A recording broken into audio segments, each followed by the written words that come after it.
The ancient walled city of Lucca has been in existence since Roman times. Over the centuries, it has played a central role in the politics and religion of the region, and it has acquired many treasures held in its museums and churches. This church, the cathedral, San Martino, holds a holy relic which came here around about 740.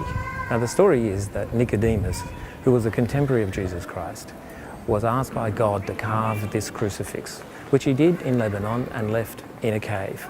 Hundreds of years later, a deacon of the church of Lucca was given a sign by God also to find this cross. He did so, and they loaded it on a ship. But before the crew could board the ship took off, and it landed in Luni, a port not far from here, where again, when the inhabitants went out to find what was on board, the ship moved away. And it wasn't until the Bishop of Lucca was summoned that they were able to board the ship and find the crucifix. At that point, there was a big argument with the inhabitants of Luni as to whether they would bring it to Lucca or whether it should stay in Luni.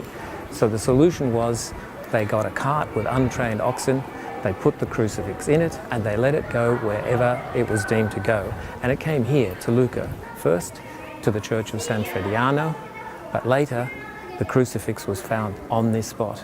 And so they believed it was a symbol, a sign, to build a church to house the Volto Santo.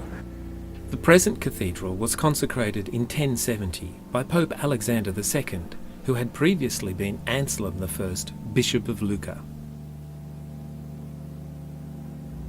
The Volto Santo is housed in a small temple inside the cathedral which dates from 1484. It was designed by one of Lucca's best-known architects and sculptors, Matteo Civitali. Lucca was an important stopping-off point on the great pilgrimage to Rome, and the Volto Santo became a feature on that route. Minstrels sang its praises widely and its fame grew. The statue, with its long tunic and forked beard, doesn't fit into either Western or Eastern tradition. Its rather unhappy face is thought to be holy because, the story goes, Nicodemus left the face unfinished and returned the next day to find the angels had completed it for him. On the 13th of September every year, after sunset, a parade is held to celebrate the Volto Santo's arrival in Lucca. The parade goes from the church of San Frediano through the streets of the old town to the cathedral of San Martino. Lit the whole way by candles mounted on the buildings, it is called the Luminaria.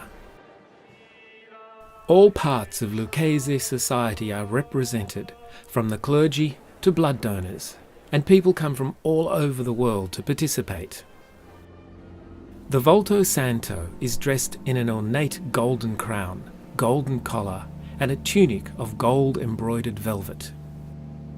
You can see these close up in the museum, next to the cathedral.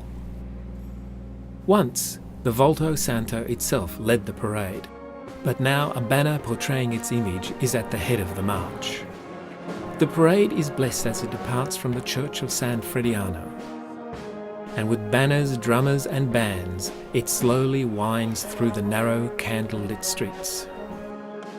At San Martino, the crowd walks straight through the main doors, and ends its journey in front of the temple to the Volto Santo.